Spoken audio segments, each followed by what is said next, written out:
Hey you, you're finally awake. We're pulling up to the station now. This will be my first time fast traveling. How about you?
Could you spare a Salisbury soda?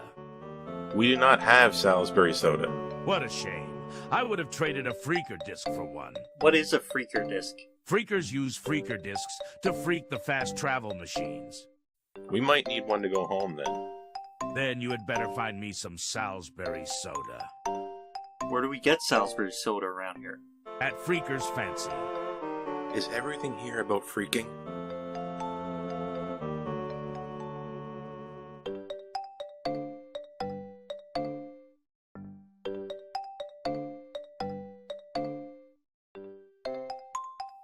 Is this Freaker's Fancy? Could you spare a Salisbury soda? No! But I need one. Is this Freaker's Fancy or not? This is indeed Freaker's Fancy. We will go in and see what we can do. I cannot go in on my own as I am just a lowly freaker. What is called Freaker's Fancy? Could you spare a Salisbury soda? Whatever.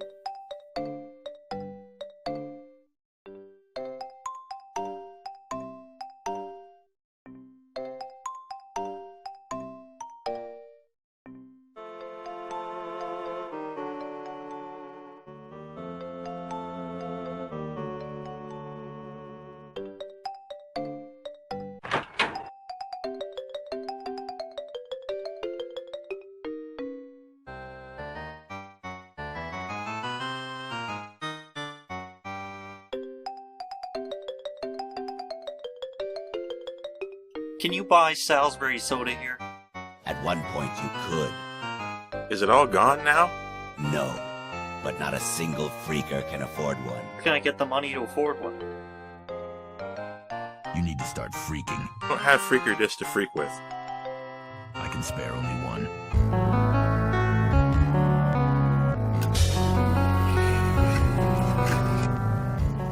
Why don't you tell me about the best game you played in 2023 that didn't come out that year? In 2023 that didn't come out that year. Well, Tell me about Doom Eternal. Eternal. Well, that's a sequel to 16. So I was a bit late to the party with Doom Eternal. And but I had it since the beginning. I didn't have a PC that was good enough to run it. So I delved into it this year. And it's it's an interesting spin on... What was that sound? We should just leave this in. Shut up. Shut up, phone. Okay, let's see. Okay.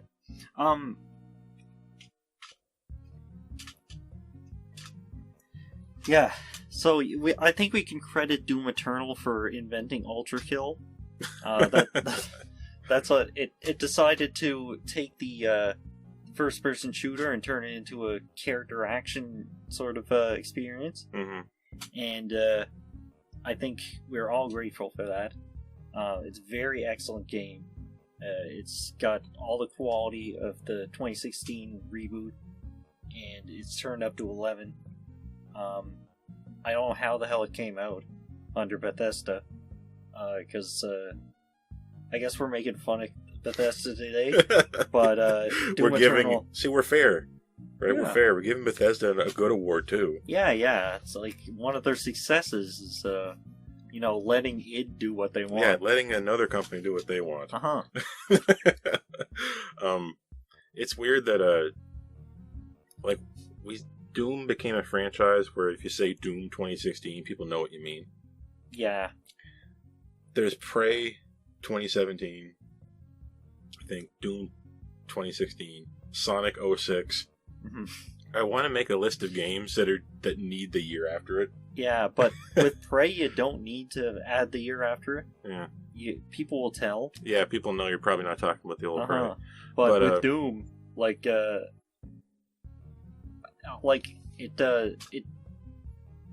it interferes with the legacy of this ancient game that people are still playing today. Yeah, I know. But so that's why with Doom Eternal they just kind of, it's got the same vibe, but it's not the same game by any means. No. I was thinking about just on another topic that's kind of related to this. I was thinking about creating lists of things in my mind for if somebody ever asks me what are your favorite X. I can have a list built up of all the worst ones. Yeah. Or all the strangest ones. Yeah. So that when they ask me, I can blurt it out right off the bat, like they are my favorite. Did you think of that? So I was trying to think of different lists of these are the worst episodes of this show. I know for a fact they're the worst ones. Yeah. I'll memorize them. When people say what my favorite ones are, I can use them and blurt them out in order. Right, the worst ones. So I was thinking, like we were just talking about games with a year after it. If I made a list of them, say about 15 of them in my mind that I memorized, and if somebody could say what my favorite games are, I could tell them a list of everything and then have a year after every single game. Why? It'd be funny. I'm sure. Okay, you got, they would have to like Sonic, which is a bit of a stretch. But Prey is good, Doom is good. Yeah, Sonic 06, Prey, Doom. What else is there? There's games with fake years at the end, like Wipeout 2076, something like that. Yeah. Does that count? Does Cyberpunk count? Imagine just the Cyberpunk game that came out in 2077. Imagine just being able to rhyme off a list right off the top of your head of 15 games that have a year in the name. How fun that'd be able to just do that to somebody. Yeah, it's like a party trick.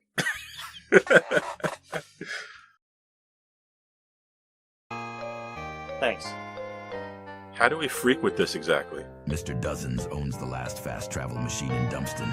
You should see him. Mr. Dozens demands at least 2 discs in order to enter his hut. We're gonna need another disc then. Good luck with that. There's pretty much 0 Salisbury soda or freaker discs in Dumpston. Then we really need to fast travel somewhere else.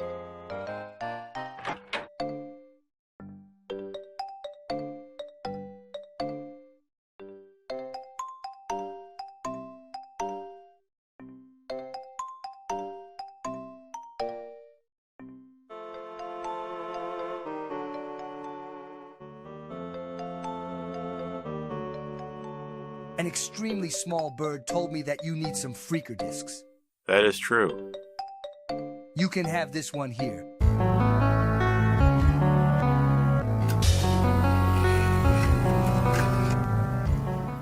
Okay, so I played this different game that came out in not 2023. That was my favorite game of 2023. That did not come out in that year, 2023. Is it a game for freaks somehow? Yeah, it's a game for if you're a total freak machine. You can play this weird game that when it came out back in the 2000s, it was swimming in bad review scores and everybody hated it. But I always swore I was going to play it, and I never had an Xbox 360. And I was a little bit jelly over that game and a few other games, and the game I'm talking about right now is The Last Remnant. It's a very annoying and strange turn-based role-playing game where the rules are made up and the points don't matter. That's The Last Remnant. And if you love it, you're probably really going to love it. And if you hate it, you're probably going to think this is the worst thing you've ever played.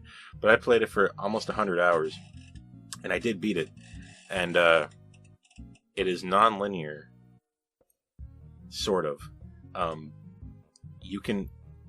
The last boss has different forms depending on how you did in the game. And it has a battle system wherein you control groups of people. Mm-hmm. So instead of having 5 people in your party, you have 5 groups of like 15 or something. Mm-hmm. And I guess at the time it was taking advantage of the Xbox 360 hardware. But it's much better now and remastered. I'll say that. Because you got a good frame rate. And it looks okay. It's visually it's aged a bit. Like it's not of a style that's timeless, which can be said for a lot of games at that time, in that era. You can have art style, or you can have a level of fidelity that just doesn't really get old. It's hard to explain, mm-hmm. But we could be hitting that now, like Unreal Engine 5 shit. I mean, an Unreal Engine 3 game that's really pushing it from 15 years ago, it still looks awesome. Like, I don't know what to tell you. I don't know if I believe in that diminishing returns thing, but it's starting to feel like games aren't getting that much better looking. Like, when was the last time you were impressed by the way a game looked? Looked, not art style. Like Final Fantasy Rebirth. Final Fantasy VII Rebirth? I mean, sorta, yeah. Yeah, I'm pretty impressed. It looks nice. I'm impressed by the way that looks, and that doesn't even have ray tracing. Yeah. But that's performance mode. It doesn't even have ray tracing. It doesn't even have ray tracing. And neither does The Last Remnant. In fact, people probably didn't really care about ray tracing at all, because it was a far-off pipe dream. We had real-time lighting, but a ray-traced game that looked like that was probably... Are you going to tell me that Elden Ring isn't improved by ray tracing? I'm going to tell you that. I'm going to tell you, I turned it on. I turned ray tracing on in Elden Ring, and I could barely notice anything changed. Hot take. Holy shit. I don't know. Unbelievable. I don't think ray tracing is as cool of a thing as real-time lighting. But what is cool is The Last Remnant, and I'm glad I played it. And that's my runner-up game. For those of you who've played every JRPG and need the really bad ones, play that. If you're ready for the bad ones, this is your game. Alright. Sometimes you gotta do the bad thing. Sometimes you gotta do the bad thing. Why? It is completely freaked out and can no longer freak anything. As long as we can use it to see Mr. Dozens. He lives right there. Find out for yourself. Okay. Could you spare a...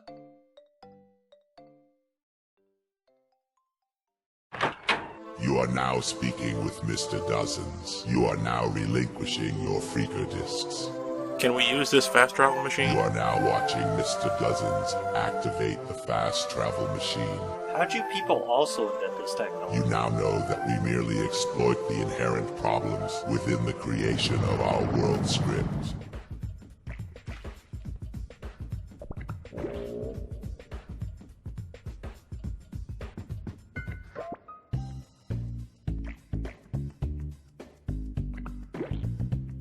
What's plopping? We need to find fast travel machines that can take us to another planet. That's gonna cost you an arm and a leg. Where do we even get money? Feel the sign, dumbass.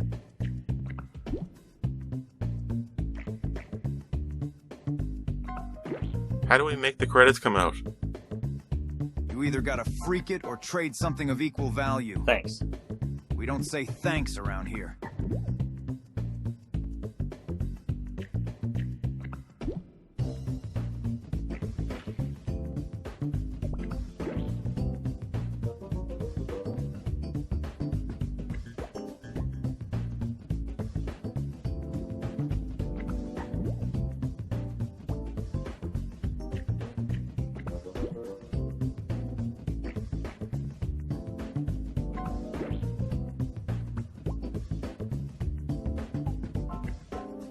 Sorry, but you Garbies can't go in.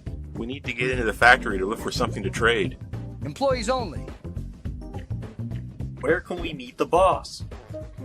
You can see Benson at Benson's Burrow. We'll be right back. Don't tell him I sent you.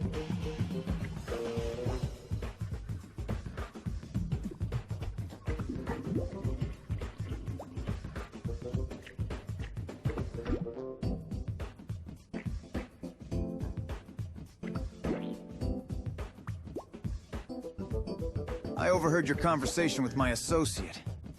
Can you let us into Benson's Burrow? I can, but you gotta take this nasty freaker disc off my hands.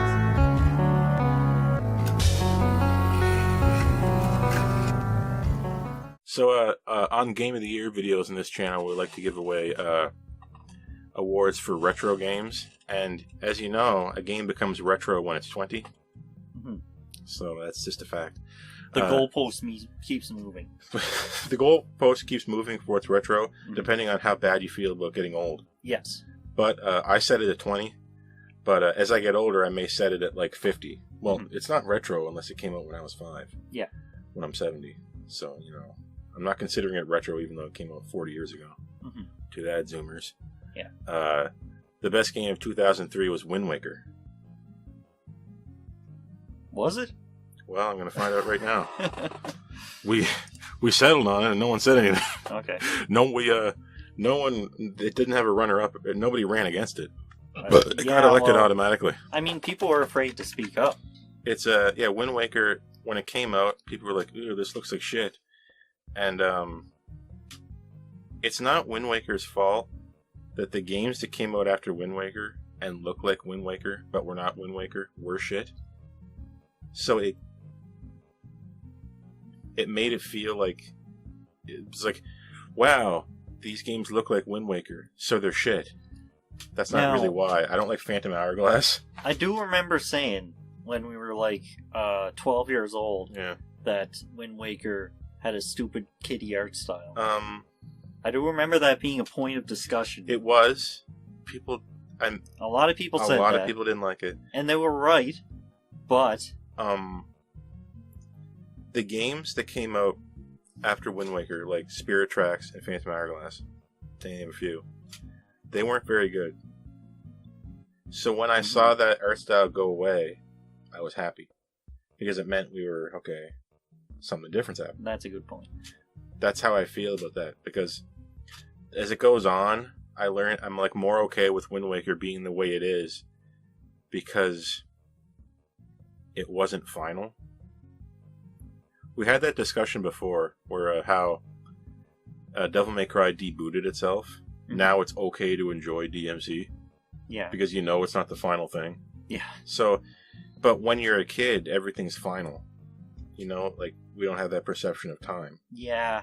Right, so when I was a kid, like, when Wind Waker came out, you think, oh, this is Zelda now. That's not true. There's no Zelda now. Because you only got to wait a few years and it's going to be totally different. So, people complained about it because it felt final. That's another way I look at it. I do remember when Twilight Princess came out, they were talking about the return to the Ocarina of Time style, which was apparently going on for so long. Not that long, just like 1-2 games. Yeah, and I played that game and I didn't really love it. When it came out, I played it and I was like, not Ocarina of Time. No, Twilight Princess. I played Twilight Princess and it came out and I was like, going like it was like above mid, but like not. It's not above mid, nah. Not timeless masterpiece kind of. Yeah. How come like not to make this about Twilight Princess, but why do you have Wolf Link if it doesn't mean anything? You notice that it doesn't mean anything by the end. It does. It's not like yeah. You know how in Wind Waker you use the boat the whole game? Yeah. Imagine if in Wind Waker you used the boat for the first third, and then a little bit, and then it went away. Why do you have to get into a menu to switch to Wolf Link? Why is there a yes/no selection? That is the most. Twilight Princess, they needed to just do what they wanted to do, and it would have been a lot better if they just. We're gonna make a game where Link is a dog, and he doesn't need a Pono. Like first strike one, Twilight Princess. Why do you have a Pono? It's the first strike against the game. That is why? Yeah. You have Dog Link. You should be fast as hell. I've never thought about that Yeah, before. see, that's just Twilight Princess. That's wild. Is it defeats itself. It's we wanted to do this game, but no, we had to cram in Ocarina of Time shit, which ruins it. It's stupid. But Wind Waker isn't like that. Wind Waker is original. Wind Waker is fun, but it's rushed. That's the problem. It is obvious that the second half of the game is padded as hell. Yeah, slows to a crawl. There's a dungeon that you get to find out it's been destroyed. That happens in a Zelda game. Yeah. And people are asking who never played this, what are you talking about? There's a game where you can get to the level and you find out it's been destroyed and you can't go there. That happens in Wind Waker because they ran out of time. Just like Mario Sunshine. The game is so padded. It's unbelievable. What is it with Nintendo on the GameCube? Rushed development cycles and padding. They wanted, I think with the GameCube has this unique feeling where everything feels like a launch game. It seems like you buy a GameCube, and as long as you waited a few years, all the games are there. Like if you got say you bought a GameCube in 2004, they've got everything. You got all the Mario and all the Zelda and Smash, of course, and you got those experiment the weird games like Cubivore, and you've got a Chibi Robo, yeah.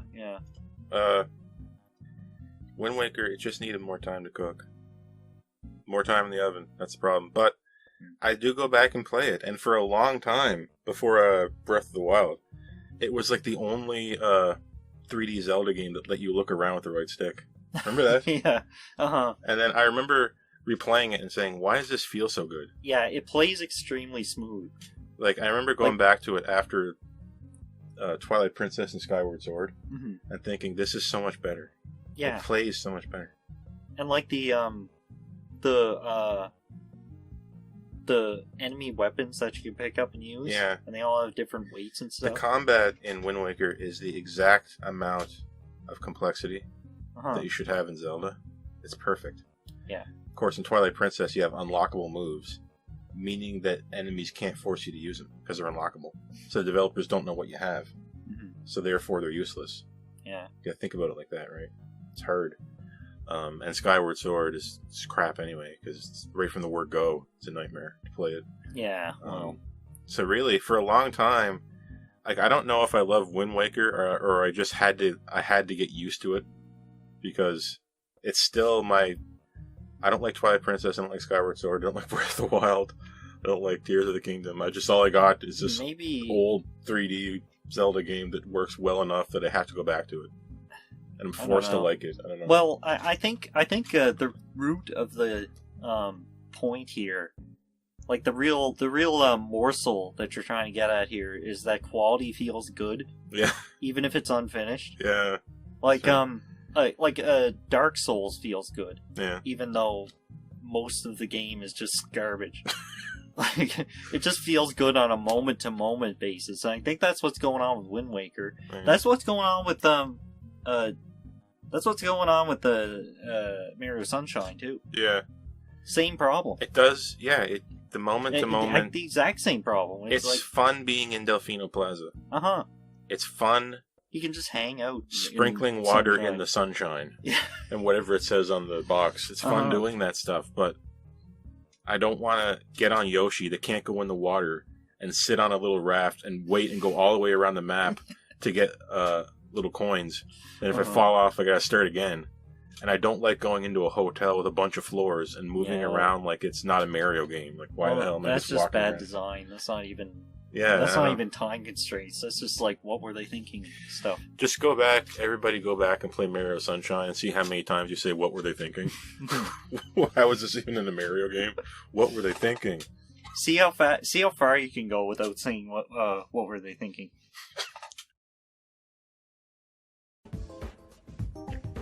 Why do you want us to have it?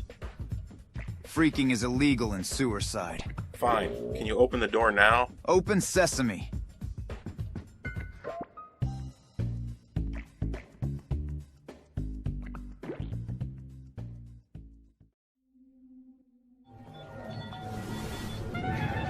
You want something? We'll help out at the factory for credits. How about fixing something for credits? What do you mean? Maybe you didn't notice, but everyone here is legally blind because of the fumes that legally emit from the Salisbury soda factory. Do we need to fix that? No, we like the fumes. We need you to fix a jam that we can't see. We can try. Good. Take this employee keycard.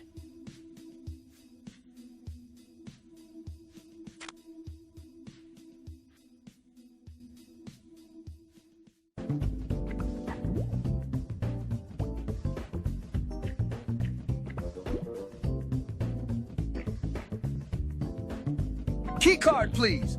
Here you go. I hope you look like the photo on the card. I can't really tell because I'm blind. I look exactly like the photo on the card. Go on inside. And take this.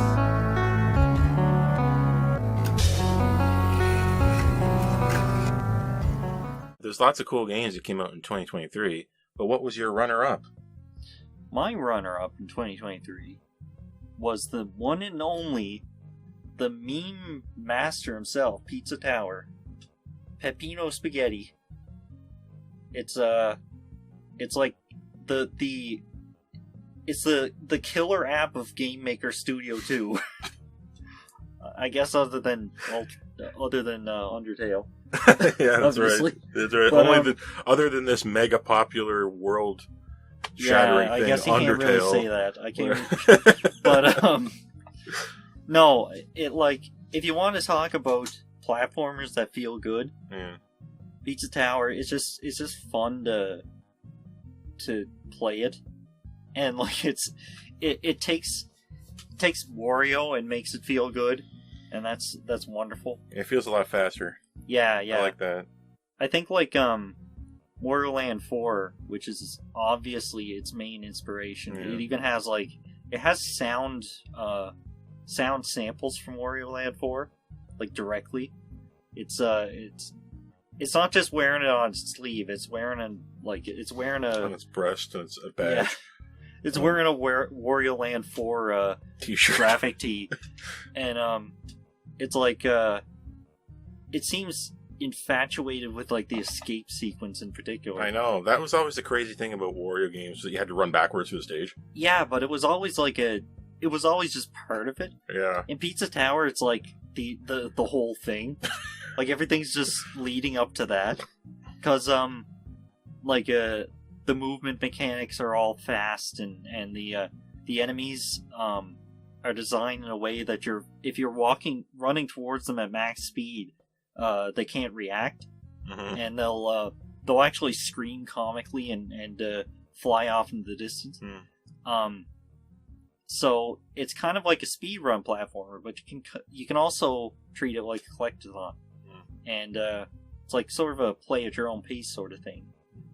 And it's also a lot more, I wouldn't say a lot more basic and straightforward, but it's pretty like... Well, Wario Land 4 kind of had a little bit of a puzzle element to it at times. Yeah. When I played it. Like Wario Land, it is different.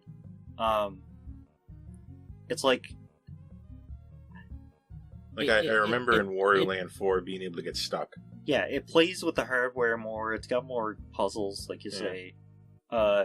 Enemies are more of a... they're more of a threat, and they're able to do more things. And then, Pizza Tower just sort of takes the... Pizza Tower is just like point A to point B. Mm-hmm. But it's a lot of fun. And it's got I think the developer, a lot of the graphics were made on Discord or something like that. Mm-hmm. There's a funny look to it. Yeah, the whole game looks like an MS Paint comic. Yeah, there's one guy making it, one guy doing the music, and I think he went on Discord and everyone was just allowed to contribute their own graphics, and that's how it became the way it is. How do you make that legal? I don't know. But, hopefully they're credited somewhere. I haven't checked. I hope one of these people tries to sue them. Uh-huh. That's gonna be great. Yeah. Well, hey, you can't blah blah. I'm suing you. I think a lot of things in this era they lend themselves to memery. Mm-hmm. And I don't know what it is. I'm trying to find that secret sauce. Meme magic is that's what you need. Yeah. You need If you don't got it, you don't got it. Whatever it is, I think we can say Digital Circus has the most of it. Undertale, then Pizza Tower, and then look at those games and try to figure out what the central aspect, the central attractive aspect of those things are. You have to be able to. We got to be able to do that. You have to be able to quickly repost a thing. We have to create a thing that can be iterated upon and reposted in rapid succession. Mm-hmm.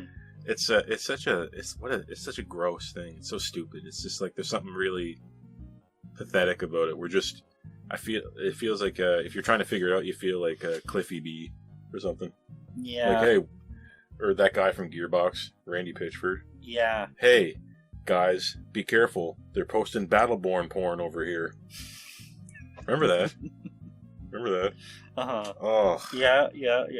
It's man, what? It's having pornography of Battleborn? Oh, don't go look, it guys. Exists? Don't go look. Yeah. I don't know, memes. Trying to use memes to sell something is exactly like flying close to the sun.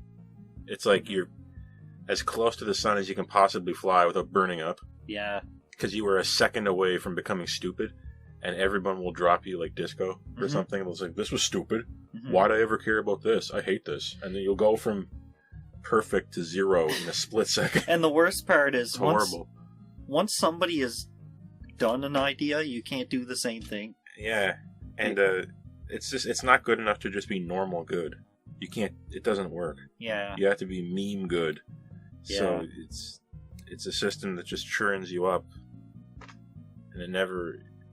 It's never maybe you need to be able to post an uncensored picture of the main character joking. Yes. In the dark in front of a TV. That's right. It's one of my favorite pictures ever. But we didn't need that for Mario World. Yeah. We didn't need it. We all went to the store and bought it. We didn't need it. We didn't need that for Street Fighter. No. No. That's Pizza Tower. And without having any information on it at all, for a brief second I thought it was some tower defense thing. Yes. Yeah. Because my brain... I made you play it and you were like, wait, what this isn't... What? No, my brain is so fried from mobile ads from the 2010s. Yeah, because it has a mobile game keyword in it. Yeah, tower. It's like if I know, God, it's like what? if it was called Strange Pizza Hero. Yes. Or Pizza Champions or something. That's better. Yeah. I'm just, you know what, Pizza Tower. Maybe that's not the best name. Maybe Pizza Champions is actually better. Yeah. Now that you said it, then you know exactly what it is. Pizza Champs. That sounds way better than Pizza Tower. Maybe Pizza Champs. But you need more than just one champion in that case. Yeah. Fine, make one unlockable. Make a Wario game with 65 selectable characters and online multiplayer. There's your cheap Pizza Champions. Maybe they'll work on a sequel. Pizza Tower, the sequel is called Pizza Champions. And you pick 2 different pizza characters. Yeah. They have to come up with 25 new original Italian chef characters. I can play as all my favorite Italians. Yes. I can play as Mussolini. Yes. And no, it's not Mussolini, it's Mozzolini. Yeah. For mozzarella. Yeah. Oh yeah. Yeah, you can play as Mussolini and Mario. What else happened in Italy? Luigi. You can those famous real Italians, man. You can play as a guy called Spaghettino. Yeah. It's spaghetti and then N-O at the end. Spaghettino. It's so dark in here. Oh yeah, they're blind. Can you turn on the light? There we go. There's something jamming it. Hold on, I'll get it. It's a freaker disc.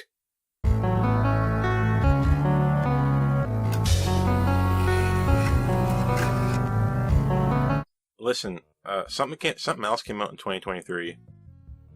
I don't know if you heard about it, but there's this weird character action game that's it's like a hack and slash, but it's got all kinds of other stuff in it. It's called Final Fantasy 16. And when they announced that it was going to be a one character action game, real time, everyone was rightfully scared. I was scared. But I like those games. I like Devil May Cry. So therefore, I did like Devil May Cry Story. I like Devil May Cry Quest. That's what Final Fantasy 16 is. It just is. Yeah. It just is. It becomes Devil clear. May Cry. Yeah. I mean, you can cope. You can do all the coping in the world, but it becomes very clear if you look at it for too long. It just is. Yeah. Devil May Cry. And it's Devil May Cry that goes on for 40 some hours. And you can play again to unlock extra shit. And there's kind of like a world that you can explore. But yet it is Devil May Cry. It's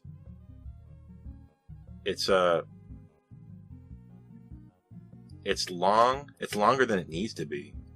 It has really, really severe pacing problems. There's points where it really goes off a cliff. But the highs are like better than any high I've had since Crack. Oh, so it's still Final Fantasy then? Yeah, the highs are better than Crack. And I've had really, really good Crack. The highs are better than that. But it has very boring lows. And I would, even though I like the game a lot, I would never, like, if anyone said, Final Fantasy 17 is going to be like that, I would say no. Every single thing in this is a bad idea to keep doing. Final Fantasy 17 should not be anything like this. But it's a bad, everything in this is bad for the franchise. You don't want to do any of this stuff. It's all bad. But I really like it. And I platinumed the game, actually. Oh, yeah. I got the platinum trophy. And it was hard enough. It wasn't extremely hard, but it was enough.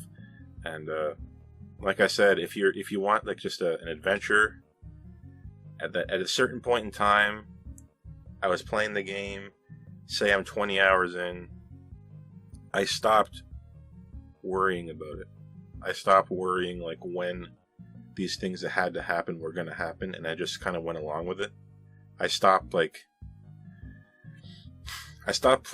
pretending I was playing the game I wanted to play, and I started playing the game that was there. And then I started to really like it. Yeah. And then I liked it again, even more on the hard mode again. Mm-hmm. And the game has an unlimited amount of challenge for you if you really want to go crazy, because you can play the arcade mode again, and you can ramp it up to this level of difficulty where there's like no continues, no nothing, and it's really, really, really insane. So there's a lot for you if you want to play around with difficulty. There's a lot for you if you just want to run through a story. But there is no party to control, really. Would you say there's that many RPG mechanics? It's like nothing. It's no helper characters, anything? There's helper characters. You cannot interact with them. They just do what they do. Oh, okay. And most of the game, you don't have anybody with you except for the dog. You can control the dog a little bit. The RPG mechanics kind of amount to one weapon that is just better than the last one. Mm-hmm. Oh, this one's better. And you just equip it. There's no in the middle. It's just better. Are there different weapon classes like no, it's just swords. DMC? Oh, just swords. Just swords. You just get swords. You get one accessory and one piece of armor, and for most cases, one is just straight up better than the other one. And you get a skill tree, essentially, and it's like everyone's going to develop that skill tree pretty much the same. All the role playing, essentially mechanically, it comes down to how you set up your icons, how you set up what summons you're switching to. Because in this game, instead of switching your styles, you just go from trickster to gunslinger, royal guard, swordmaster, right? Instead of switching these things to change what your character does, you switch your icon, which is you start off with Phoenix, Ifrit, Garuda, Titan, Leviathan, Bahamut, right? And you have 3 on that you switch between to change what your buttons do. And once you master a move, it's kind of like in Final Fantasy V. When you switch jobs, you master a move in that job class. You can use that move in a different job. Remember that? Yeah. So you get these hybrids. That's always good. So if I master a move that Ifrit has, say, or whatever, I can put that on Bahamut. So when I'm switching to Bahamut, I can use Mega Flare and this fire thing. Yeah. Right. That's the gameplay. Okay. That's what's going on. That's where it actually is an RPG. Everything else is straight up not an RPG at all in any way. That's the only thing you can really do. And so everybody's going to play a little bit different in that regard. However, unfortunately, like 70% of the way through, maybe 60%, I just found out the perfect combination. And I just used it for the rest of the game. It was just perfect. Oh, really? Yeah, I couldn't lose with this one setup I had. But you could maybe you'll play it and do it totally different. I don't know. That's the risk with having too many options. There's a lot of options. It's too much. It's a little bit too much freedom. There's a way to perfect it that I figured out. But hard was still hard, and the optional shit is still impossible for me. So it's not obviously not perfect. But the kaiju battles that interrupt the pacing. I don't mean interrupt because they're all good. I never thought I was going to like them because I don't like this contextual stuff. It's the best part of the game. They're the best. It is amazing. Like, I couldn't wait for the kaiju sections. I never thought I thought I was going to hate them. Okay. And by the end of it, I couldn't wait for the next one. Yeah, I didn't expect to hear that. Because you'll only understand it when you try it, but the first kaiju battle you engage in, that's the least amount of control you have as it goes on. The more battles, kaiju fights you go through, the more that, I'll just say it, the more that Ifrit controls like Clive. Until at the end, he controls pretty much just like Clive. Oh, yeah. And that's pretty neat. To spoil a little bit of it, that's because he learns how to use Ifrit. So at the very beginning, you have to control him without knowing what you're doing. Oh, yeah. So it's all quick time events. And then by the end of it, there's like none. Oh. Interesting. So like Ifrit will be able to do like the same cancels and the same enemy stomp and like the same different combos. Oh, so you just seamlessly transition into Ifrit. Yeah. Anyway, it's a must play, but it's definitely a strange side road for the franchise. Would you say it doesn't? It shouldn't be like a main series. Yeah, maybe. I don't know if it should have been Final Fantasy 16. It's bold. It's extremely bold to do this. Yeah. They really, really, really wanted a different... Like, they wanted the younger audience that didn't like turn-based. Except we're entering a world where all the best-selling games are turn-based. So, Persona, Pokemon, Baldur's Gate. Baldur's Gate? They're making $1 zillion. You know? Yeah. So maybe... You don't have to have it real time anymore, maybe. I don't know. Maybe you don't got to worry about that. Maybe this game should have came out 10 years ago. Yeah. But that was that. And it was my runner-up favorite game this year. All right.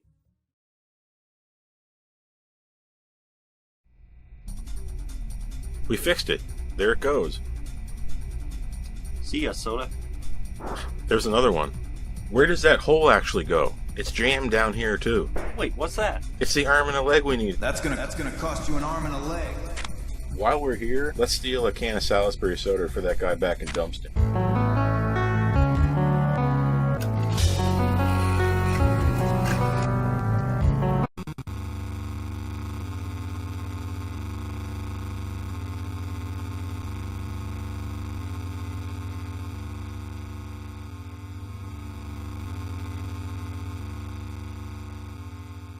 I thought you were going to pull something out of your pocket. Like, No. This is our next game. Forspoken. Forspoken. I No. bought it just for this video. No. Hey, if I go to the store and Forspoken's $5, hey, I ain't gonna scoff at that. Oh, no. I'm gonna pick it up for $5. Yeah. Forspoken is our dishonorable mention. That's the second worst game of the year. It's I can't believe I just became the dishonorable mention in this game of the year video with my freaking mind. It's mutecore. Yeah. It's a good mutecore experience. It is, yeah. As soon as you hear this character say something, you want to turn it off. Yeah. And you know, I was like one of the last people trying to defend this online Forspoken before it came out. Like, I was like, well, give it a chance. I don't know, it might be all right. It was the Luminous Tools engine, and it was like the Final Fantasy 15 team. And I was like, give it a chance. Like, the last Final Fantasy 15 was pretty good. Let's just try it. It's kind of different. It's unique. Let's see what happens. But I don't know. The whole thing just ended up being, I don't know, a prank. It's like they didn't give it a chance. Is the game a prank? Like, did they? I feel like some higher up at Square Enix just like pranked the developers into making this game. I don't know. And they just said, okay, fine, we'll do it. I don't know. It's ugly. It's boring. The story it's so comical that you have to watch it. I've seen the whole playthrough of this entire game. It's so funny. Yeah, same here. But mainly, there was just no way to have another just like pointless open world adventure fantasy thing with another stupid millennial character that we don't want to hear talking ever. It made me wonder if writers are getting paid by the word. Yeah. Because this game has what's called it has what's called the laugh track to awe. That's when something amazing happens, and then somebody has to say, "Damn, that was crazy." That's giving the sense of awe a laugh track. Yeah. That's why nothing has a sense of awe anymore. Yeah, yeah. And it's overly verbose. It can be traced back to movies and stuff, but like a simpler way to say it is too much self-awareness. That too. That's just the number one thing. And when you combine that, like we were already talking about meme magic, you can have inverted meme magic. And Forspoken, I mean, it could be easily said that reverse meme magic did hurt it. Like, it's worse now for having gotten memed on. Yeah. Right? Like, it just is worse. It's bad enough on its own, let alone have easily quotable, repeatable, stupid lines from this game that you can repost ad nauseum and destroy what little reputation it had. So the whole thing is quite sad. And from Square Enix, like, why? Yeah, it's really odd. Why did we have this? It's kind of like something that Capcom would do back in the Yeah, day. it's like an old Capcom game where they Yeah. were trying to get Western developers to do shit. Oh, remember that?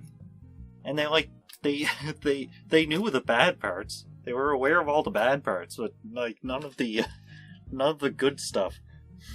I don't get it. That's And flop it's like, spoken. it costs money. I know. It costs money to make flopcore. It's like that. these flop cores, like we got the new one is Concord coming out. That's the new flopcore game. Yeah, that's a different genre of flopcore. They're not cheap to make. They're expensive when you buy them. And it's hard to imagine how they recoup money. In fact, a lot of them don't recoup any money, but they keep coming out.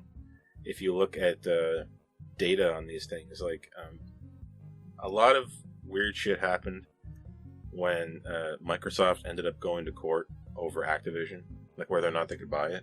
Oh, yeah. We all now see how that worked out because the whole thing is so one big bucket of old mayonnaise. But what happens is if somebody's challenging you in court with that stuff, they can ask for data. They can ask for files, and they have to report things.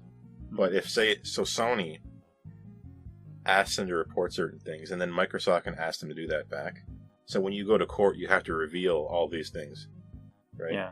And Sony revealed sales data on basically everything they had. That's kind of like just bending over and showing people your butt. And it's very dangerous because you don't actually want people knowing how you're making your money, because what it revealed was that I mean, if you say to Microsoft, you can't buy Activision, why? Activision makes Call of Duty. What? And then they'll say, why do you want Call of Duty so bad? It's the only thing that sells on our console. And it reveals when you look at Sony's data, like the games division is Call of Duty sales, Fortnite sales, and then there's a little sliver that makes up every other game. That's what's going on. That's what it is. Fortnite, Call of Duty, like Minecraft, gacha stuff. That's 99% of the economy for video games. Everything you think is really cool is smoke and mirrors. Like, you go into the Game Awards, and what's going to win at the Game Awards? Oh, there's this movie slop. It's so cool. Isn't this great? And then it didn't sell. No one bought it. And it cost $300 million to make, and made back 20% of that. So, like, it doesn't sell. You choose to eat the red pill. You step into the desert of the real, and you find out all your games are gone because you never actually bought them. They don't, and they never meant anything because they never made any money. Everything, like Final Fantasy, what do you have to do to sell? Final Fantasy VII Rebirth flopped. It sold like 2 million units. No idea. You can't, there's nothing. No idea. Like, it doesn't make sense anymore. That could sell 10 million units like, and not make money back, by the way. You can greenlight Forspoken. You can greenlight all the Forspokens. But, like, if you put out a Final Fantasy remake, it'll flop. It's like, what? The thing is, like, Forspoken was never going to succeed. If your company is making all of it, like say Square Enix, you're making all of your money from Final Fantasy XIV. Okay, all of it. You earmarked for the year $500 million to make 2 games. Plus marketing, say that. And somebody is whispering in your ear to make Forspoken. And you'll just say, okay. And you just make it. And then when inevitably flops, your development team is hoovered up into the mothership of a different development team inside Square Enix, which was what happened. Nobody cared. Nobody thought it would succeed. And it's hard to imagine a world where it could succeed. But the reality is, nothing makes money. So, Forspoken is it's in the same ballpark as something that's supposed to be really good. Yeah, well. Because nothing makes money. The only thing that makes money is the year-over-year return on investment live service things. That's all. Nothing else makes money. I've been saying this for years. I say this again and again and again every year, but like they should have bought Pizza Tower. They should have bought Pizza Tower. Should have bought Pizza Champions. Yeah, they should have bought Pizza Champions. Pizza Champions makes $1 billion a day. Imagine microtransactions. Everybody says this, but imagine if Sony bought FromSoft when it was worth pennies. Yeah, like when it had no money. Holy shit! Soon as like the second Demon's Souls starts pulling copies. Yeah. Just like buy that shit. They didn't. Bandai Namco figured it out. Uh-huh. Namco. It's like, hey, what's this? Yeah. The runt of the litter. Oh my god. Comes From in with Soft. the upset. Yeah. What? Yeah, it's just crazy now because it's just a game. The game of games is making money because you can't make money unless you're for Fortnite. So, whatever, I guess, like, the particular years they were talking about in the court documents from Sony, it revealed the fact that Spider-Man didn't make back any money. God of War didn't make back any money. They lost money. They didn't make money on these games. Ugh.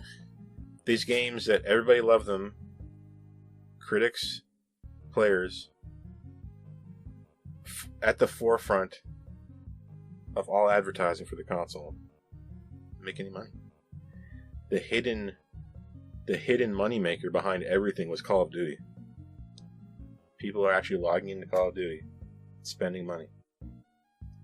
So, and you never see it really advertised anywhere because it's not prestige to have it.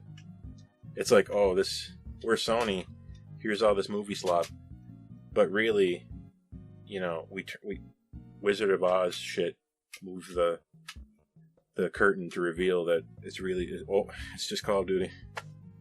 That's all it ever was. And if Microsoft gets Activision and we lose Call of Duty, we're done. We cannot afford to bankroll Forspoken. Yeah. Not that they did. I'm just saying, There's something that hasn't been addressed yet. I think it's an old thing. It's from a long time ago, and I think it's been forgotten. An old axiom. Uh-oh. I think Wario of WarioWare fame was right. They should have just made games that are 30 seconds long and made so many of them. Why didn't they listen to Wario? He knows that money. They end up making money. Wario knows how to make money. Yeah, he makes 200 games a day, and puts them out. And since some of them sell just by accident, then yeah, he can make a profit.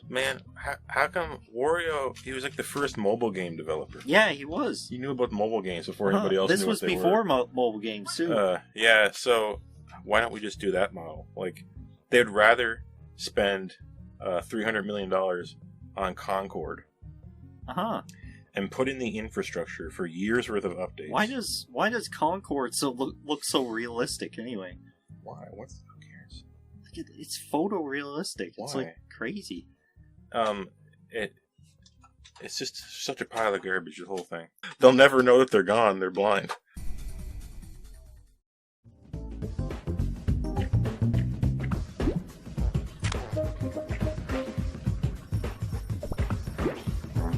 Credits, please!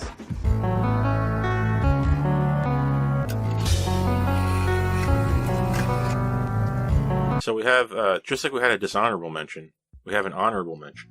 This is another game that didn't really win anything, but it's really good anyway. It's Street Fighter 6. Yes, I love Street Fighter 6. I play it all the time.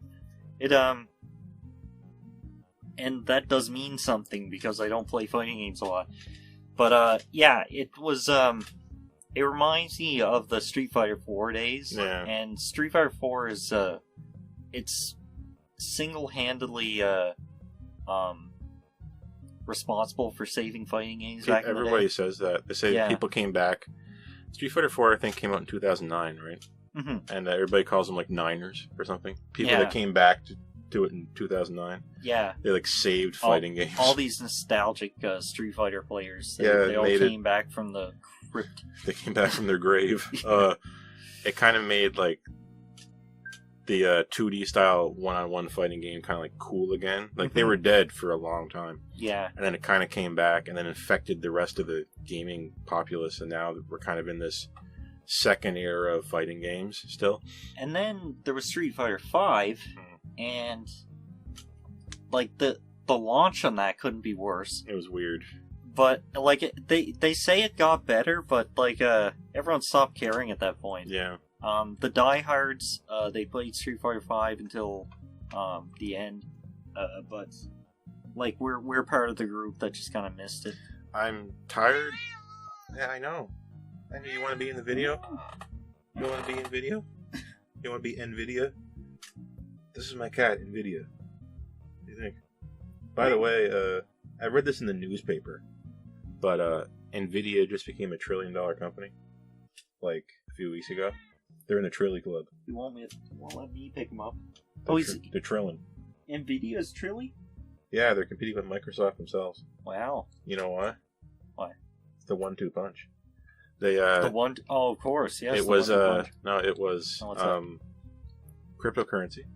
Uh-huh. Everybody bought NVIDIA cards to mine cryptocurrency. Yeah. They just decided overnight, let's just buy NVIDIA. And then AI. I think it's well, NVIDIA was the first to push it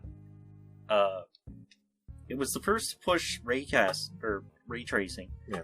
And that requires a lot of raycasting sounds parallel really cool processing or whatever you call it. They should have called it raycasting. Yeah. But raycasting is already a thing. That's Wolfenstein 3D. Oh. That uses raycasting. But it's the same thing. It's just kind of like sounds cooler. It's like 30 years more advanced. But Ray Tracer is the coolest guy in Reboot. Yeah. They had ray tracing for so long. Yeah, it was never real time. Yeah, they had it in Blender. Uh-huh. And Blender EV doesn't have it still. Blender EV doesn't have ray tracing. Oh yeah. Blender Render has it though. Did you ever figure that out? It's not in EV. You can't do it yet. Really? Yeah, it's not there. You can fake it. You can do a fake screen space. No, because EV was the fast one. EV is fast. EV's the new fast one. But it doesn't. Yeah. You can't. It does not have ray tracing. Anyway. Street Fighter 6 has ray tracing, I think. And NVIDIA is now in the Trilly tribe. Yeah. So anyway, they had ray tracing, RTX, cryptocurrency mining, AI. Yeah.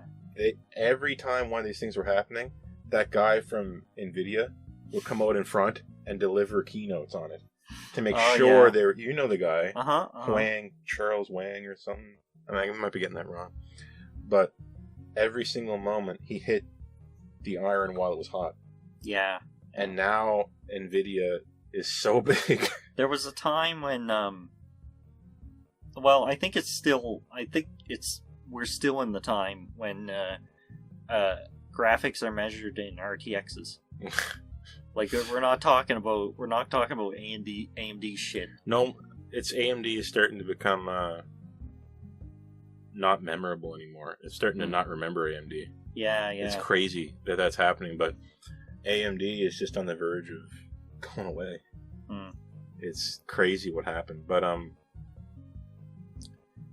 yeah, but NVIDIA cards cost it's just like an arm and a leg. Yeah. I'll never be able to afford it again in my life. but remember when it was the crypto shit driving up the GPU prices, and now it's AI. Yeah, people are buying them to run their own AI. Yeah, because you need to run the Stable Diffusion. You need to run that locally to do the really good stuff, and that's just think about like private think tanks, research firms, and people like that in China and stuff that are just buying truckloads of NVIDIA. Yeah. Right? Just think about it. Yeah. And well, I've been thinking about it for a long time. So have I. It's not going away. No. It should have gone away, but then they pulled in with the the drive impact, like the sudden counter thing. I don't know what to do. Imagine if they made a console, and not like those stupid NVIDIA hardware things that come out now and then. I mean, like this is this is the NVIDIA. The NVIDIA. I don't know. They could listen. They're not going to be able to do it. They can't do it. They're not going to be able to figure it out. But if they're really, really smart, they could release a game console right now and beat everybody. If they were really smart, but they can't do it because I don't trust them to do it. They'll never figure it out. Yeah, they're not Sony. They're probably not gonna Nintendo. Yeah, I don't think it's hard to. Yeah, you need that little special meme magic too. Yeah, just like Street Fighter 6, because they put what's his face in the cover. Lucas. What? Oh, Luke, yeah. Yeah, Luke. Luke's on the cover. Uh-huh. He's your main character. He's doing like what was it like? I love it. It's the coolest thing. I don't know why. You put Luke on the box, gritting his teeth, and okay, Street Fighter 4 and Street Fighter 5 had Ryu on the cover. Mm-hmm. Here's what we're gonna do. We're gonna put Luke on the cover looking as stupid as possible. Yeah. And then everyone will remember it. Yeah. And it works. he's like the Steam icon too. Yeah. You're seeing him constantly. That's just a meme. It's just a meme. It's just trying to get you to freaking. That's yeah. what it is. Yeah. They know how to do it. They know how to do it. That's probably their thinking. They know how. And Street Fighter 6 has that has the voiceover from like real people talking about what you. That's fun. I don't know why. I thought it was going to be stupid. It's kind of neat. Yeah. I don't know how they did it, but it's like it procedurally reacts to the things you're doing. There's if even when you're like if you're in optimal position to do like a drive move or something, it'll say, hey, why doesn't he do his drive move? And only if you have meter. It's amazing. Imagine if Smash Bros had that, how weird that would be. Yeah. But it'd have to commentate for like 4 characters. That'd be neat. Anyway, Street Fighter 6, it also has a cool single player. Yes, yeah, it has a decent single. I've actually forgotten about that. Because I think like it's easy to get distracted by the single player. Yeah. But I think it just had a really good launch in general. And it was balanced, and it has the best net play ever. And it has character creator. Yes, character creator. Make your own character. Uh-huh. Come on. What's not to love? I kind of wish that was more visible. Like, you can't really take those characters and put them in your roster. I kind of wish there was, like, a slot for custom characters. But even just to play offline. Yeah. But, yeah, the launch was just phenomenal. And, like, everyone... I bet if you looked at the stats, like, it wouldn't drop... it wouldn't drop players much, at all during the first year. I don't know how Capcom does it, but we were speaking about Nvidia. Yeah. Capcom is another company that just can't lose. They can't not make money. Well, every single thing they do is making a shitzillion dollars. Do you know that? Yeah, but they've been doing so well lately. Street Fighter, Monster Hunter, and constant Resident Evil remakes. They're all selling. Like they're selling like at levels other companies dream of, these sales. What are they doing? So right, how are they doing this? The games are good. I wish I could say that. I wish I could say that confidently, that that's the reason that they're doing so well. But I mean, it could also be all the friggin' microtransactions. What keeps happening, shoving in our face all the time. But it's also just like initial game sales too, because I remember there was a few years there where every new Capcom game, it turned out this was the greatest sales they've ever had. Like Monster Hunter World. Yeah. That came out, it sold better than any game they've ever made. Yeah, and then, I don't know. Same thing with, here comes Resident Evil 4 remake, same thing. Street Fighter 6, same thing, basically. It's just, everything's selling. I don't know what's going on. Some can't lose and some can't win. Let's get it on now. 5, 4, 3, 2, 1. Yeah, I was waiting for this. Well, 6 has the... Some Street Fighter 3 rap. 6 has the rap character select too, but it's not quite as iconic. Yeah, I know. Yeah, but I think like the art style too is... it's using RE engine, which is like... I mean, it's an excellent engine for anything, basically, but it makes, I think the main... If you want to boil it down, the freaks look amazing. Like Akuma and oh my god. Aki. Yeah, some of the people look crazy in that. Yeah, but, the normal people look like freaks, too. I think DJ looks really weird. DJ does look weird. There's something about him. His facial features are all individually too large. If you look at him, he's wearing shades normally. Yeah. But his eyeballs are too big. They're too big for his glasses. His mouth is supposed to be too big. That's part of his, design. But Like, they combine that with, like, the overly realistic textures, then he just looks like he's supposed to look real, but he doesn't. I think it's ultimately the art style. I think it's not. Look, Street Fighter 4 came out. This looks cool. Street Fighter 5 comes out. I mean, a lot of people genuinely thought it was Street Fighter 4. Like, they thought the screenshot was from Street Fighter 4. Mm-hmm. No, it didn't look. And it didn't look like Street Fighter 6. It is the same. It's the same style. Like, 5 didn't have good graphics. Big, chunky boxers that look like they belong at a dollar store toy package. Like those little muscular He-Man ripoff characters. Yeah. Why do they all look like that? Like, let's get something different. Like, Street Fighter 3 looks vastly different than 2. And then 4, 5, and 6 all look the same. It's time for something, you know. I wouldn't say it had a rocky transition to 3D or anything like that, but it was like, 4. I remember it. It looked kind of plasticky, and then 5 more so, and then 6 is sweaty. We need 6 looks sweaty. Yeah, we need just something new. What's the next thing? What's the I don't next, know. What's They the next gotta- visual style? I mean, look at the concept art and stuff. Like, the artists they have for Street Fighter, they all have a neat style that doesn't translate to get to the games ever. What's the next? They need to go back to the drawing board and say, okay, what's the next thing visually that we don't know about yet? I mean, the boomerish thing to say would be go back to 3D or 2D. I mean, wow. I don't think that's a good idea either. I think maybe people were worried about Street Fighter 4 having 3D models until they played it and realized that it didn't affect anything. Yeah. Like, I remember that worry. Like, they were worrying it was going to do something weird with the frames, but it was fine. Yeah. It didn't change anything. But there's something else hidden somewhere. I don't know if it's some kind of cell shady thing or it's a shader that no one has ever seen before. I don't know how to do it. But, what was that? I'll say Marvel vs. Capcom had a good.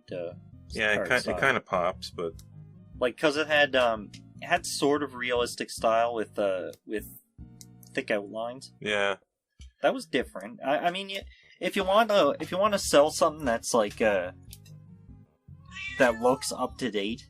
Yeah. Then you're not going to do that. Maybe we can have hand-drawn cell animation, like anime style. Maybe we can have a 3D with a shader that makes it look like it's on comic book paper with little dots for the color. Yeah. And everybody has a black outline, and when you hit them, the outline shakes, jiggles. I don't know. That sounds crazy. But anyway, the point of the matter is there's some new art style out there that we don't know about yet. Yeah. And they need to find it for 7 because I don't want to look at this. Yeah. A lot of people stare at these guys. A lot of people do think the game is ugly. I see that. Mm-hmm. That's not the thing. It's just for me that it's the same. It's the same, and it's not the fact that it's ugly. I don't hate the look of it. It's just we need something new. Mm-hmm. Dumpston fast travel selected. Please wait.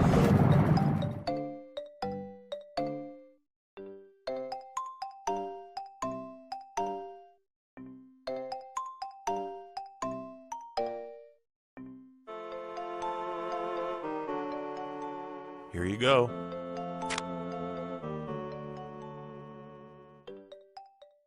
Congratulations, you've passed my test. Mr. Howard. Come closer. Here, take this freaker disc as a parting gift from me to you.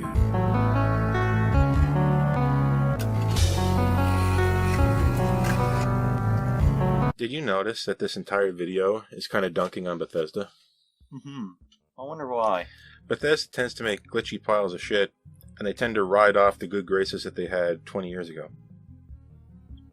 I mean, I can see where you're getting that, but well, it's not a rule. So the last few Bethesda games, like Fallout 76, for example, just to throw out a random example, Fallout 76 have been totally crap.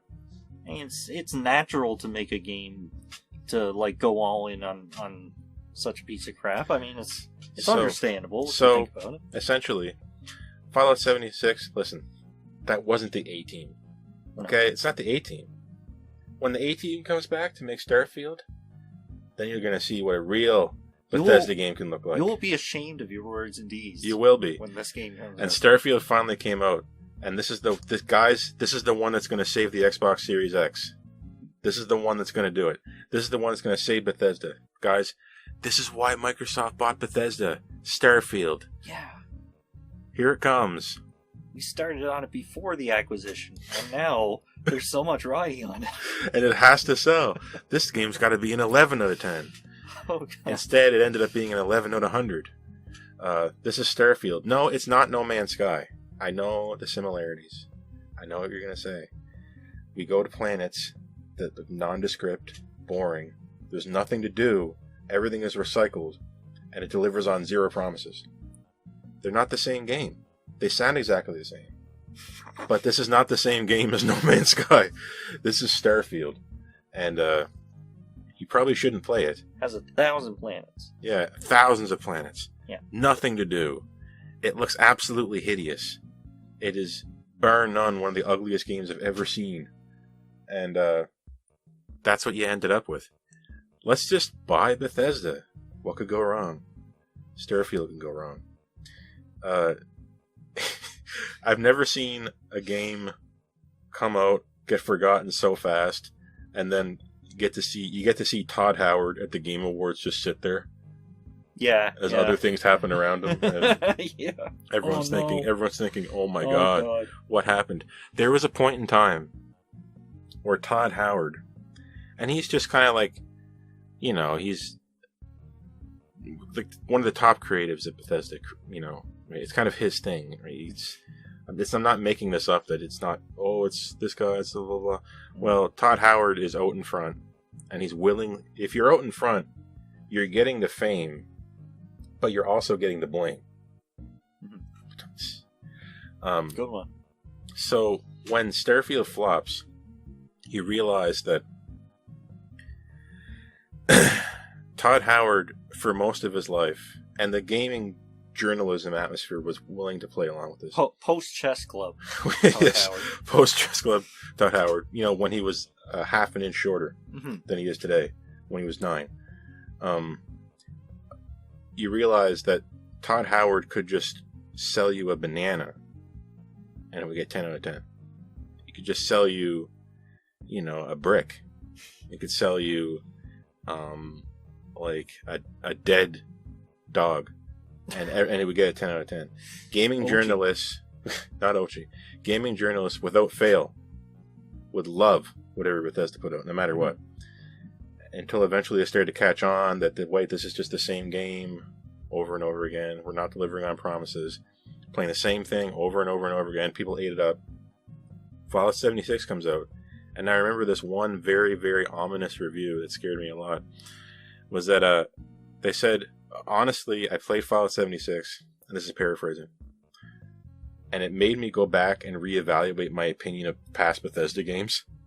Mamma mia. If I was too nice to them. Dios mío. I was, oh my God, lay atrocidad. Yeah. Holy shit. This is crazy. It's like the Matrix is breaking down. Yeah, you can see there's a brief moment where and the game journalists didn't even want to give Starfield and 76 a break. They were like, that's it. It's like, well, you know, when a game journalist doesn't want to give it a break, that there's something going on. And for a brief moment, game journalists across the whole world could see the Matrix for a minute, just for a second. There was a flash, and they could see the Matrix around them, and realized that Bethesda and Todd Howard were just crazy all along. And it's just the same box checking, and we're just running around in a sandbox with mechanics that don't fit together and don't mean anything. And the whole thing is just, you know, it's an exercise in pointlessness that and revealed that we were just under a spell. We were under a spell from Bethesda. We were under a spell by Nintendo, frankly, with motion controls. We said this before, but there was a moment in time where everyone put up with controls that only worked 95% of the time. That happened in reality. We all put up with controls that almost worked. Yeah, we had to. We had no choice. We had to buy the games. We weren't going to not buy the games. Well, we put up with Bethesda until 76 and Starfield is the creme de la crap of this whole thing. Now, in this case, we didn't necessarily buy the games because most of them were Skyrim. Yeah, Starfield. It's from what I've seen of this game. The RPG mechanics are limited. You can't. They don't really let you be a bad guy per se. They don't let you kill any important NPCs anymore, like you used to be able to. It's all the fun taken out of it. It's very sanitized. It's very ugly, and it's just the only thing from what everyone is saying. The only thing fun about it is the shipbuilding. There's nothing else that you can really have fun with in that game. And the story is very predictable. I don't want to say what happens. I actually know what happens. But the whole thing is just so sad, and it's just so silly, and it's so bankrupt. And it's so... another thing that's weird is that it's just uncreative. Like, I was looking at the design shit for the game and the art, and what if there was cowboys in space? Yeah. What if there was this place that was like Las Vegas? Yeah. That'd be cool. You ever see that? They could have a Las Vegas planet. You ever see that before? They could have... Oh, well, with 1,000 planets, they could have like 10 Las Vegas planets. Well, actually, there's like a few planets, and then like 999 planets of just nothing. That's what it is. And I remember the palpable collective embarrassment when the game came out, and people were trying to fly to other planets, and it was just it's just loading, fast travel. Yeah. I mean, speaking of fast travel, this Starfield is a fast travel simulator. It turns out, what was kind of neat about these other Bethesda games is that you could walk anywhere. When you have to fast travel, like you have to, like 10 times to go anywhere or do anything, it really just feels like you're just playing around in menus. Yeah. That's the weirdest thing. I think overall, it reveals this flaw in the design and in the concept initially, to have a game with such vast distances, because it just means that you're just fast traveling, right? And although everybody fast traveled in these Bethesda games, you didn't have to. Yeah. And the fact that you didn't have to somehow unlocked something in your brain that made it more fun. Yeah. I don't know. Sometimes it was fun not to. Yeah. But yeah, when you're trying to get something done, then you'd resort to fast travel. And that's just all Starfield is, getting something done. Yeah. Hey, can you go here and do this? Fast travel there. Do it. Fast travel back. There you go. I just can't imagine wanting to buy a Bethesda game without quirky shit in it. I can't imagine. It seems like there's much there. I can't imagine wanting to buy a Bethesda game. Yeah, nowadays, yeah. And that about wraps it up. Starfield, the worst game of the year. See, to get worst game of the year, it can't be Forspoken.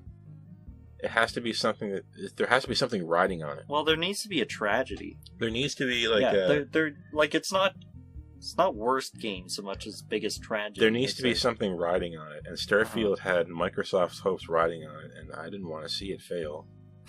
Yeah. But it did. I didn't like that. It's just like, we got to stop just betting it all on games that are probably not going to be good. We should stop that. Yeah. It's easier said than done, I suppose. Maybe it's Todd. Maybe it's Todd. Oh, it's all Todd's fault. Maybe it's Toddler Howard's fault. Yeah, it's all his fault. You know, as complicated as stuff gets, I really just want to blame it on the horse armor. Mm-hmm. I want to blame everything that's ever happened bad on Earth on the Oblivion horse armor DLC that people paid for. Yeah. Wait a minute, you guys bought this? Are you crazy? And then that's it. That's Pandora's box. Remember that? Yeah. The Oblivion horse armor. The joke. It was like a joke. Well, it was a joke. Like... See if people would buy it. And they freaking bought it. That was like, wasn't that the first DLC for a major game? Not like the first small DLC. I don't know, but First DLC under $5. People always, sometimes being first is not as important as having the most impact. Yeah. And when people say pointless small microtransaction, everybody says, well, you must, horse armor. Yeah, you must remember the articles about horse armor. I know. Saying, what is this? What does it mean when you can sell like a mod basically for $2? Like, what's the incentive not to do that? Surely that means nothing bad. Yeah. Surely that's okay, right? Surely this couldn't lead to anything weird. Yeah. Now we got the shitty ass friggin' battle pass in Street Fighter 6 and the single player games are selling costumes and... We're gonna sell you the single player game, Starfield, in a completely broken state. And then maybe if we feel like it, we'll charge you for little incremental updates that fix it. Selling updates, that's based. That's what it feels like. That's another Bethesda invention. That's what it feels like. I think they got away with that once.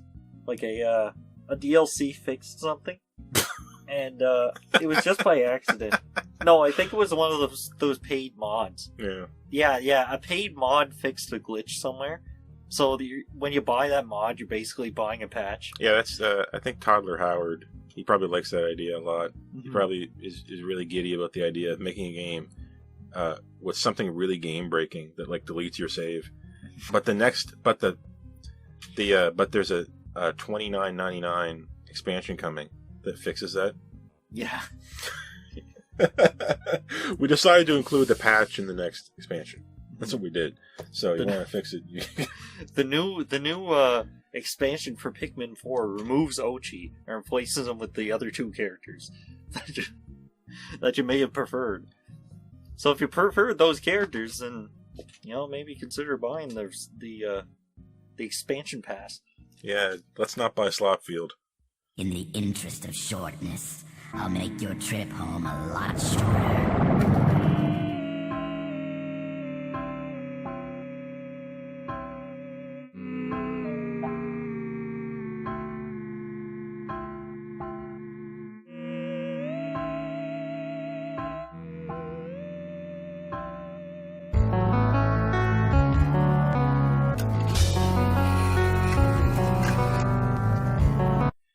Way back when this channel was just a wee little bab, I think we gave Game of the Year to Pikmin 3. We did.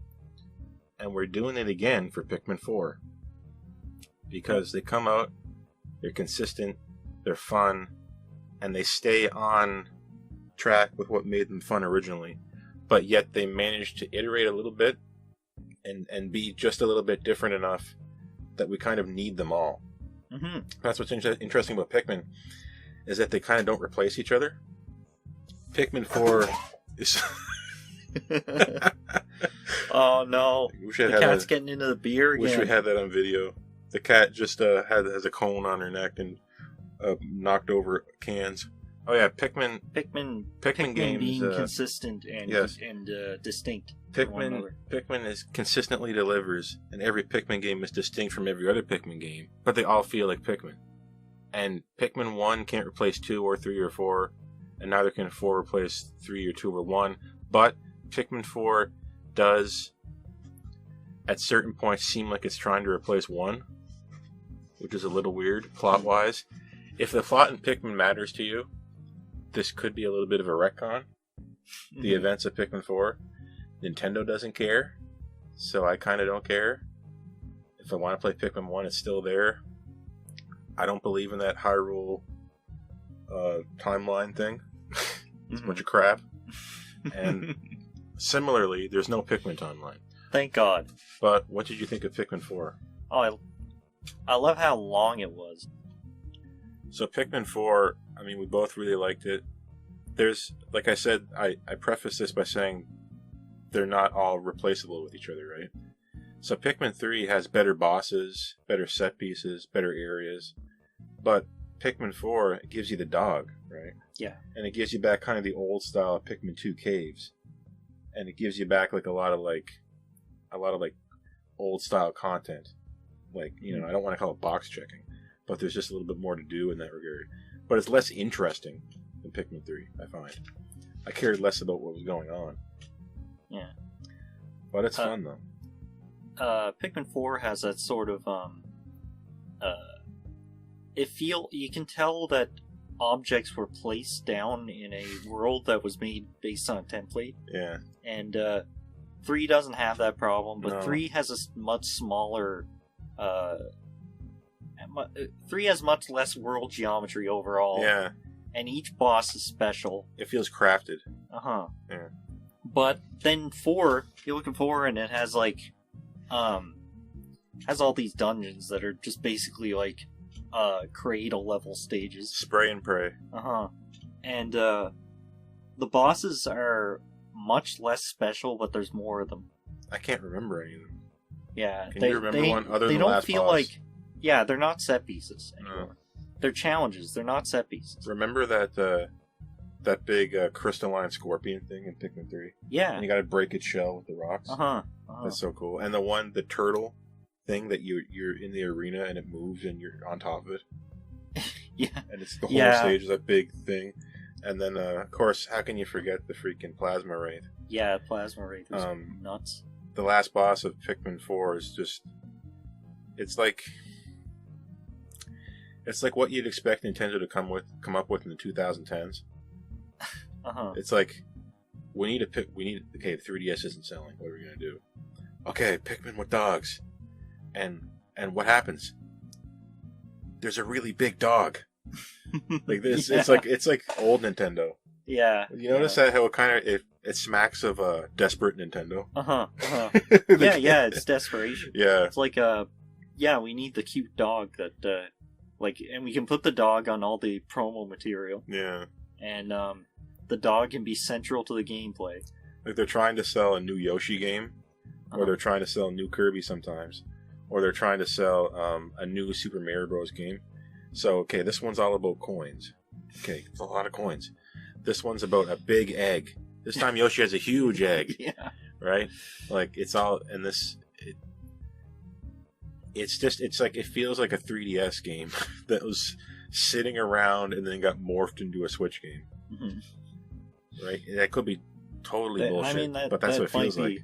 It might be onto something there. But yeah, I don't think they intended it for it to come out on the 3DS or anything like that. It's just something. It's like I can't shake it. It's more like